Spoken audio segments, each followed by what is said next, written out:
নমস্কার, শুভ সন্ধ্যা। নিউজ ভ্যানগার্ডের পর্দায় সকলকে স্বাগত। সঙ্গে রয়েছে শতাব্দী। গুরুত্বপূর্ণ খবরের দিকে নজর রাখছি। আন্তর্জাতিক সেবিকা দিবস উপলক্ষে বিশেষ অনুষ্ঠানের আয়োজন করা হয়েছে। আজ কার্যত লক্ষ্য করা গেছে আগরতলা রবীন্দ্র শতবার্ষিকী ভবনে স্বাস্থ্য এবং পরিবার কল্যাণ দপ্তরের উদ্যোগে এই আয়োজন করা হয়েছে। শুরুতে প্রদীপ প্রজ্বলনের মধ্য দিয়ে অনুষ্ঠানের সূচনা হয়েছে। এদিন উপস্থিত ছিলেন রাজ্যের মুখ্যমন্ত্রী সহ বিশিষ্ট অতিথিরা।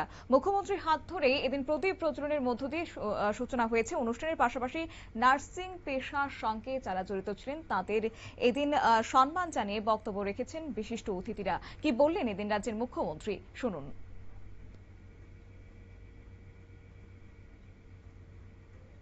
नाइटिंगेल का कल गया है, लेकिन एक दिन के बाद, लेकिन कल बहुत सारा प्रोग्राम हुआ है।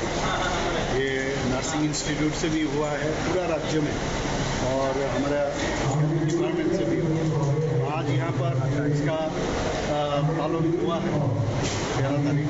12 तारीख मेन जो है उनका जन्मदिन, तो इनको हम जानते हैं, लेडी विथ लेम सब जानते हैं, तो इनको सामने रखते हैं, उनका जन्मदिन को सामने रखते हुए जिस तरह पूरा देश भर पूरा वर्ल्ड में आज जो आंतर्जातिक जो नर्सेस डे पालन हो रहा है, इसीलिए किया जाता है कि नर्सेस लोग जिस तरह काम करते हैं, और 24/7 मैं कहना चाहता हूँ।